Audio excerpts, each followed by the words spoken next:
Well, guys, welcome back to Spilla's Sports Show tonight, and I have one very special guest for me.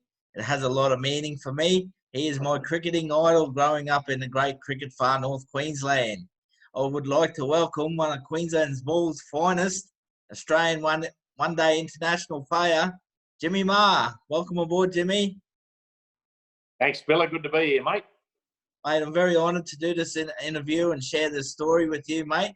Being a far north Queensland boy, I know you were born in Innisfail, grew up with Vinda, spent a lot of time around far north Queensland. You represented far north Queensland as a lot as a junior cricketer, mate. I know it means a lot to you. So tell us how your cricketing story all started, mate, back in them early days in the 80s. Yeah, mate.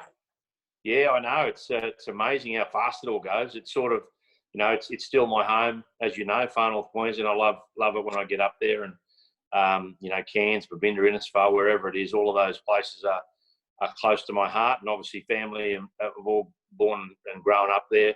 But, dates back decades and decades and decades. So, yeah, mate, it was, I suppose, I guess growing up at, first of all in Gordonvale, playing a lot of cricket, at Ali Park there. That was probably where it all began for me. Junior cricket began certainly there anyway. And my old man at the time, Warren, was playing for Mulgrave at that stage in senior cricket.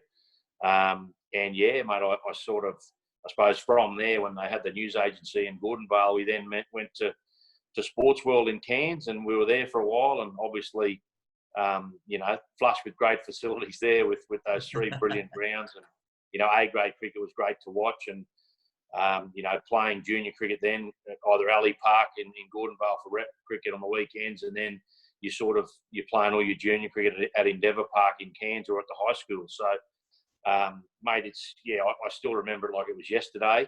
And I suppose as a young fella, I always, remember wherever I was always following the Sheffield Shield closely. And as we know, Queensland at that stage had never won anything. And, I suppose cricket, with a lot of other sports. I mean, I played a lot of sport growing up in FNQ, Aussie rules, rugby league, cricket, tennis. But probably cricket was the one, that I loved the most and got the most enjoyment out of. Probably being a team sport, and that sort of thing. So, one thing led to another, and poked me way up the ladder and got picked for FNQ teams, Cairns, FNQ. And then, your Queensland rep teams. And then I got an opportunity to go to Nudgee College in 1990 to finish school. Well, that's what I told everyone I was going there for school, but really I was just going there to get better at cricket. But yeah, I suppose I left Nudgee and ended up going to the Australian Institute of Sport. And I was actually playing third grade at that stage for Norths in Brisbane. Just sort of put the runs on the board, went from third grade to second grade to first grade, and had to get big hundreds to do that in those days. And then I remember playing for the AIS, and Dirk Wellham retired for Queensland in 1993, and then I got the call up. So it was a dream come true. And I suppose you think about all the things that happen along the way. And I think one of the biggest learning curves for me growing up, Spilla, was I didn't get picked in an under-13 FNQ team. Admittedly, I was a bit young at the time. I might have been under-14 team.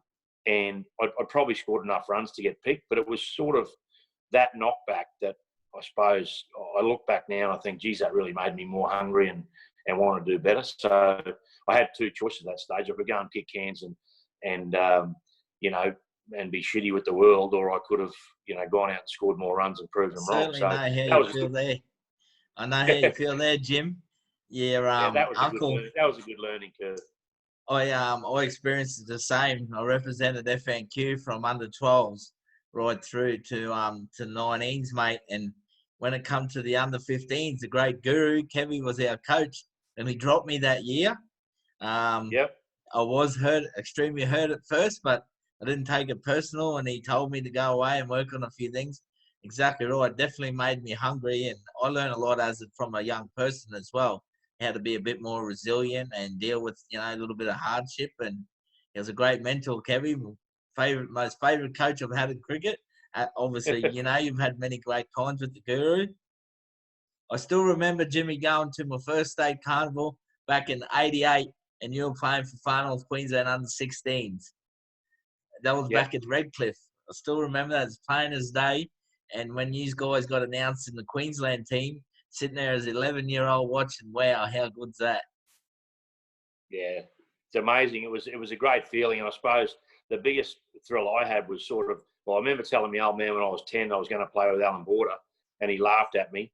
But I think not just that, but, sort of 8 years later, and you make your debut for Queensland, and you think, mum and dad, my brothers, sisters, family, they sacrificed a lot of things for me to actually get there that day. So I really owed them. I owed them something, and to be able to, and to have them all down there playing at the game when we played that day, made me debut, was something really special. 1993, wasn't it, against Tasmania? Was it at the Gabba? Yeah, at the Gabba. Yep, 1993. Yep. It was full house too, because we had all of our Australian players were available. So AB, McDermott, Rackham, and all those sort of guys. Ian Healy were all in the team. So it was, we had a big crowd. And Tasmania, obviously, David Byrne was playing, and a young Ricky Ponting and Michael Di Benito, Chris Matthews. They had a really good side as well. So it was a good game. I do remember watching that day clearly, mate. I really do, because like you said, you grew up idolising Alan Border. There was a bit of a historic moment. You ran him out that day, didn't you? I did, before it faced the bloody ball. So it wasn't the best way to start my career. But yeah, it was just, I was so excited at the time, and I just got caught up in the emotion. We were flying. We were when I came into bat, I batted at 6 in those days as a young bloke. When I came into bat, we were 4 for 298 in a 58. With four overs to go. With Spilla in 1993, that was an enormous score in a one-day game. It's not as big anymore, but I remember that clearly. And I came out to bat, and AB was at the other end. Obviously, the ball had fallen, and I thought, wow. So not only am I making my debut, and then he's Australian. Wow, it's this, So I really got caught up in the emotion of that, and I'd never sort of really experienced a big crowd before, like the Gabba was, and the chants and all that sort of stuff. And looking around the field, and you see, I'm batting with Alan Border, David Burns at the other, in the gully. I said, all these guys' posters are still on my wall, So it was really surreal. And I suppose I just got caught up in the whole event. And Rod Tucker bowled the ball, and AB hit it to cover, and I just took off like a shot out of a gun, and I'd passed him, I reckon, before the ball got to cover point. And that was all she wrote. He was run out. To this day, he stood out of his ground that day to make sure I wasn't the one run out, because obviously it was a pretty noble thing for him to do, to let me not be run out without facing the ball on my big day. So I'll never forget that he did that, and we've become great mates ever since. And did he ever say something to you after the game or during the game in the dressing room? Give you a few little words, mate, or did he just let it ride? Yeah, mate. It took me about half an hour to get off the ground, because I was not out at the end of the day. I ended up getting 26. I don't reckon I'd have got. I could have batted for 4 days, because I didn't want to go back in the dressing room. So there's no one was going to get me out. So I remember. I said to Ian Healy, because I'd known him, more than I knew the others, because I played club cricket at Norths with him a little bit. But I remember, saying to him, I'm not in any hurry to get back in the dressing room. They call this bloke Captain Grumpy. What's he going to say to me? And but he was great. Like, I walked up to him and apologised, and he took his gear off and sort of looked up and said, "No worries, young fella. It's all good. You were faster." I think he said, "You're something like you're a lot faster, younger, and fitter than me. So it was better that you were out there and not me." And that was sort of, I really that meant a lot to me. And if he didn't do that, it would have been a long way back, I reckon. So full credit to AB for how he handled it. And we went on to win the game quite comfortably. I think if I remember clearly, you hit a couple of bombs that day too, Jim. Yeah, got lucky with a couple. As I said, I was that scared about getting out. I think one was heading for the commentary box, actually. That's how clearly I remember the game. Yeah, one broke the glass of the commentary box up the top. So it was, got a couple of lucky hits. So, mate, 93, you make the debut for Queensland. You have a couple good years. tell us about 1995. You break the big drought. You bring home that holy grail for the Queensland Bulls. How special was that? To me, I'll never forget it. I thought it was the changing of the guard for Queensland cricket. And I happened to be in Brisbane at the time. And I remember celebrating with my great mate, Wadey Fraser, at City Rollers that night. Yeah, well, mate, it was an amazing thing. Like the year before, 93, we actually ran last. But if we had won the last game, we would have been in the final. That's how close it was. So I'd sort of experienced the worst end of it. And then the next year, obviously, you know, we won the Shield at the Gabba and the duck was broken. But, mate, it was just an incredible feeling and an amazing thing to be in that team to break the drought because, you know, so many great sides, as we know, that had played for Queensland for all those years, 69 years prior to that. And we couldn't get over the line for whatever reason. So, I feel really privileged and honoured to just be, you know, lucky, right place at the right time to be in that team. But I didn't really have a sense of how big it was until, you know, it was getting close to the start of the game and then definitely the end of the game because the people at the Gabba and the faxes and things on the wall, you sort of think, this is just huge. Like we're in this massive dressing room and there's not one space on the wall that you can fit anything else. There's that many faxes and well-wishers. And old people that you'd cross walking into the ground that were in tears, you know, hoping like nothing else that we win the Shield before they pass away, you know, walk into the ground with Carl Rackham on the last day and, you know, an old man and lady sitting at the Cricketers Club entrance and in tears. They were 85, 90 years old. So we've never seen Queensland win the Shield. Please, good, mate. You know. So that was that sort of made you know even more special. I started to think, wow, this is bigger than what I could even imagine.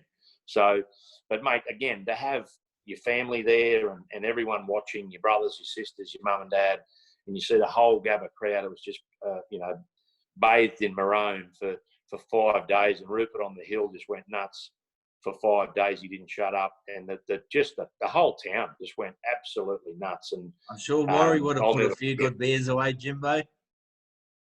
Yeah, he did. He didn't need us to win the Shield final to do that, but he certainly enjoyed the party, as everyone did, and it just went on and on and on. And then the ticker tape parade a few days later, where just the city mall was just chock-a-block. I've never seen so many people in my life. We were in these cars, these open convertible cars, which I'd never even seen one before, let alone been in one. And then you'd look up all buildings, just, you know, staff hanging out of their windows with streamers and, you know, well done Queensland, all that sort of. It was just an amazing feeling. Well, that was really the start of success. I know you're very honoured to be part of, mate. Did you win 5 or 6 titles with the Bulls? Because you went on a run there. You won 3 years in a row. I think that was from 99. We won 3 in a row, and then we won 94-5, then 96-7 in Perth when we were long on underdogs to win that game, but we won in Perth, which is awesome. And then we won 3 in a row, 99, 2000, 2001.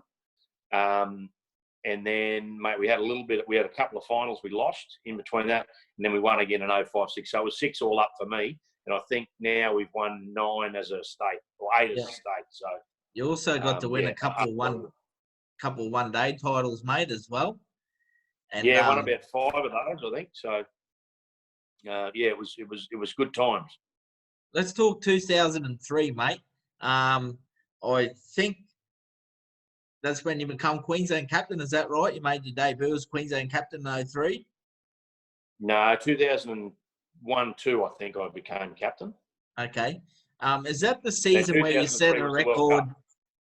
I believe you set a record, the first man ever to score 1,000 runs. Back then, it changed from Sheffield Shield. To me, it'll always be the Sheffield Shield to Pura Cup. You scored 1,000 runs in a season. You're on fire. Yeah, that was a good year. We to us, it was always a Sheffield Shield as well, and we still got that awarded. So, mate, it was just one of those years. You know, you sort of, in those days, if you didn't score 750, 800 runs as a top order batsman, you wouldn't have lasted very long. So, you know, and again, I think that was probably a product of the system. We had a really good, you know, regional cricket was really strong, club cricket was really strong, and then Shield cricket you know, you had blokes getting 800. There'd be 10 people getting 800 to 1,000 runs a year in across the states, and those guys couldn't even get picked for Australia at that stage because the guys playing for Australia were going so well. So, mate, it was just one of those years. It was a great year. We won the comp. Yeah, and I mean, that's all you could do at the time, is try and score as many runs as you possibly could, and not hope. But if someone buggered up for Australia, then an opportunity would come up. So, but it was great times and really hard, tough cricket, Shield cricket. And then when you played club cricket, the times you played club cricket throughout the season, they were hard games, because everyone was trying to get it in the Shield sides, and it was just a really good conveyor belt. So. Very fortunate playing that time and played against and with a lot of great players. I've put something a little together here, mate. I'm going to bring up on the screen here. Yeah. I've got a little bit of footage here for us. I've got some pictures, mate. Yeah. Have a look at this little baby. Got the first Shield win there. Got myself there when we won the Fusion Boys at the Gabba. Country Challenge, that's right. Very good. That's it, mate. How good a night was that? It was something I'll never ever forget, mate.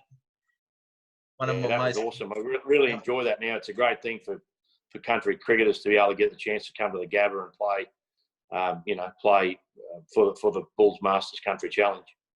I got a little picture here scoring another 100 for Queensland. Third highest scorer for Queensland, I believe, just ahead of the great Matty Hayden. I think he sits on fourth. No, I think I'm second. Laurie's third. They're not up to date yet with their figures. Oh, okay. Okay. Genuine apologies there, Jim. That's all right. Got you here with your great mate, Andrew Simons, Roy, another great North Queenslander. Both working hard champion with the Bulls Masters, mate. Do a great job, you guys, and what you've put back into our game, which we'll touch on shortly. Yep. Australian wicketkeeper, the great James Maher, keeping behind the stumps for Great Australia. You were quite versatile back in the day, not just a handy top order bat fieldsman. I'd have said more of a stopper, mate, than a keeper, but it was just to give Gilly a break at the time, but I really enjoyed it. It was good to get in there, get your hands dirty, and have a bit of fun. And I used to wind them all up and saying, "How come it's not that hard?" I haven't got no drop catches, no buys, and no missed stumping. So how hard is it? It's pretty easy. Got a picture here. I'm pretty sure he scored 100 this day. You're on tour of the West Indies. It was a tour game. That's right, yeah. Yep. I was my only game for Australia in white clothes in the Test tour of the West Indies in 2003. I used to argue many times over a beer, Jimmy, why he didn't get to play Test cricket for Australia. And the old man used to say to me, mate, he's close. He's just, at the time, like you touched on it before, there was a lot of depth and a lot of good players at the time. Unfortunately, you just didn't get that baggy green cap. But one thing you did do was make your one-day debut. Back in 98, I believe it was, against the Kiwis. Yep, that's right, the SCG. I think you went on to play about 30 one-day internationals. Is that right, mate? Yeah, that's right. Yeah, then not long after that, we played a few games there, and then because Mark Waugh was out, and then I came back about 3 years later. And went on 2002 went to South Africa, and then the next year after that we obviously had the World Cup there. So had probably a good run of 3 or 4 years there of one-day cricket and going a lot of tours and stuff. But as you say, like there was a hell of a lot of good players in our squads, and for that matter, there was a lot of players that weren't in those squads that were still back at home and didn't get that chance, And that was just the way that the competition was at the time. It was hard yakka to get into that top team, but that's what you want. You want good competition for spots, and I don't have any regrets. I played hard, played fair, played a lot of cricket, and loved every minute of it. And you at the time when you're scoring runs, if the opportunity doesn't come up, it doesn't come up. There's nothing you can do about it. So certainly no bitter or hard feelings from my end. I had an absolute ball and feel lucky that I could play. This picture here, Jim, was this your final game for Queensland, mate? Was that against South Australia? Yeah, the one down the bottom. Yep. Yeah. The one above it was the Shield final against Victoria, where we scored 6 for 900. That's the record score too. Yep. Yeah, and that was my highest score in first class cricket, 223. And down the bottom after that was the last one was the last game against South Australia, Adelaide Oval. It was also Michael Kastrovich's last game. Yep. And Jason Gillespie retired not long after. Yeah, three of the best, mate. Three of the best. So, Jimmy, let's touch on 2003 World Cup in South Africa, mate. How good. Little country boy from Babinda, grew up down in Babinda, stole a few pies in his day from the bakery. As Kevy says, the best bakery in North Queensland. Make your way out of South Africa, fulfill a boy's dream, really, playing cricket, isn't it, mate? Just how good. Representing Australia at the World Cup. I remember watching it on TV as a young guy, only 16 years old. Oops, I've lost you, mate. Oh, he's back. You're right. Low battery. That's all right, mate. Yeah, how great a moment was that? And I know there was a couple of special people from back home that made the trip over to be with you too. Something you'll never ever forget. Yeah, that was the year before. 2002, Mum and Dad and Bones came over to South Africa, and mate, that was amazing. Like for them to be there and watch, watch me playing for Australia in another country was just incredible. So, and then a year later, we obviously went back there, and we were there for 2 months. We basically lived in Potchefstroom, which is about 2 hours out of Johannesburg.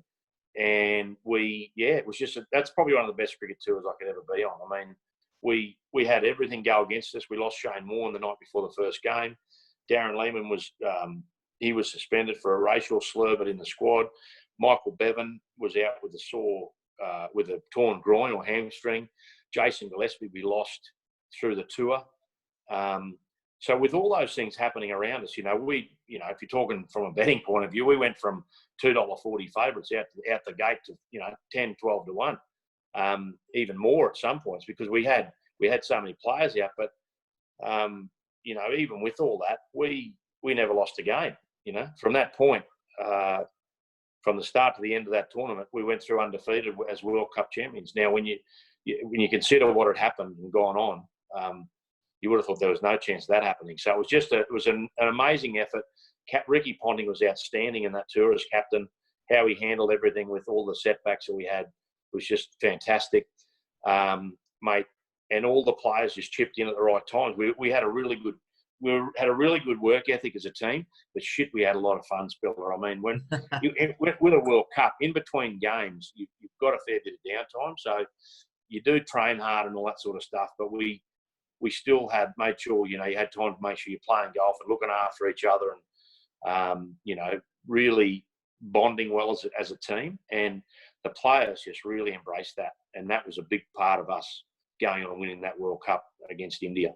What about, I heard a little whisper, Bonesy and the Great Warrie, they put a few cans on the way over to South Africa. Is it true they beat David Boone's record, or they were very, very close? Well, I reckon the Wok Dad might have had a crack at it, but I don't know if Boney would have kept up with him, them skinny little legs of his. But, yeah, mate, I reckon that would have been I don't know how they would have survived that long without a durry for all that time on the plane. But yeah, it was amazing having them over there. It was just it was really surreal to think you're in the middle of Johannesburg or Durban or something like that, Cape Town, and here they are. It was crazy. Let's talk Bulls Masters, Jim. I know you're the big chief kahuna there, and you do a fantastic job, mate. You give so much back to the game of Queensland cricket. You really do, mate. We got the Bulls Country Challenge there, which I've been fortunate to be part of as a manager. It's been fantastic. I reckon it's the best thing for country cricket. Talk about your role with the Bulls Masters and what you and your great mates, because I know Roy and the Big Mocker, the Healy boys, big part of it. I think it's fantastic, mate. Yeah, mate, it's just about, mate, we all had that opportunity through regional cricket, so we take it on ourselves to go and put that back into the country and try and help out as much as we can, like whether it's Roy, Ian Healy, Mocker, Matty Hayden, Martin Love, we've all come from the bush, Andy Bickle. And you can go back years before that. There's so many people come from country Queensland that, it's a really important part of our game, and we just want to get out there. And things are different now than when we grew up as kids too. Mums are working now, whereas back when I was growing up, although my mother did, but not many mothers in those days worked. It was always the old man out there. So you had more volunteers, scorers, that sort of stuff. These days it's a lot harder. So we think it's important to get back to the bush and try and help them raise some money. Put a smile on people's faces, encourage kids to play cricket, both, male and female, because the women's game's going really well at the moment, and there's a lot of good young girls that are coming up through Certainly regional are, mate. Queensland as well. So, mate, yeah, we just love what we do, and I suppose it's about putting back into help out regional centres, that because we all had that same help and had a lot of volunteers that gave a lot of their time to be, scoring, packing lunches, cooking hot dogs, throwing balls in the nets, coaching, all the umpiring, all that sort of stuff. Without those people, you don't have a game. And if you don't have that sort of stuff, you don't get people to come through those channels and then go and play on for Queensland or Australia. It doesn't happen. What about when you're growing up and obviously coming through the grades, mate? Who's good influences on you? Who's been a great mentor for you over the years, or someone that helped you get through? And I had a heap in up there. Like Warren Pitt was a good mentor. Gary Werder was a good coach at the time. Mate, I was very lucky. Clive Scarrett coached my first ever. He was the coach when I first got my first 100 in under 12s. Harvey Blanche, guys like that. They were always in and around. Chris Lord, Yep. And I've probably forgotten 10 of them, but there's just a lot of people. But certainly Clive Scarrett was probably the one at the time that shaped everything, and being my first coach. And definitely the cricket coaching clinics we had with Warren Pitt, who coordinated them at Gordonvale, and Gary Werder and people like that. Mate, Harvey Blanche, they were just sensational. Like so much fun, and we learned a lot about cricket from those people. Certainly did, mate. And what about in your playing days? You got to play with some of all-time greats, let me say, and against some of the all-time greats. Who was the best cricketer you ever played against? Well, that's a hard question to answer, but I mean, Shane Warne's just an absolute superstar. Great. I'd much rather have him in our team than against, but I played against him a fair bit for Queensland against Victoria, but he was just an amazing player that could spin a game in no time. But probably as an international, the few times that I faced Wasim Akram, he was just unbelievable. Really hard work. Muralitharan was amazing. Very difficult to read. But mate, from our point, from Australia, people don't often talk about our guys, but Ricky Ponting was a superstar. Gilchrist, Matthew Hayden, they're just wonderful. Ian Healy, they're just wonderful players. AB, Roy, and I could go on. I could name 50, and I'd be still leaving people out. But all those guys, I just love playing cricket with. Was just sensational. As hard as the games we had against New South Wales, and that the War Boys were great to play against, great competitors. You have great stoushes with them, but you always have a beer after the game, and talk other things. So, mate, it was just a really good era. So many good players that I enjoyed. I enjoyed playing with. Sometimes I enjoyed playing against, particularly if we got them out early, or we could slap a few of them around. But no, it was a lot of fun. Do you have one cricketing story you could share with us, mate, with the boys, where you have a good time? Oh, mate, there's so many of them. I mean, just, I can't really narrow one down. I mean, after winning the World Cup final in South Africa, going up to the top of, Table Mountain and singing, underneath the Southern Cross, and having the national anthem, bellowing that out, you don't get any more better, sense of pride and I suppose proudness to be an Australian, to represent your country, and to win a World Cup, and that was a huge moment. But all the Shield wins, anytime you're singing a team song in a dressing room, it's a good feeling. It doesn't matter what it is, whether it's a club final, a Sheffield Shield final, a World Cup, whatever it is, it doesn't matter. I've just started playing sixth grade again, would you believe it, my young fella? So that's been something I really enjoyed, and we won the comp the other day. So how good, mate. All how those good. things, they all make you feel good, and you sort of work hard towards a common goal. So you don't sort of you don't ever really say one's better than the other, but if you're singing at the top of your voice and you're chanting out your team song or your national anthem, it's pretty good feeling.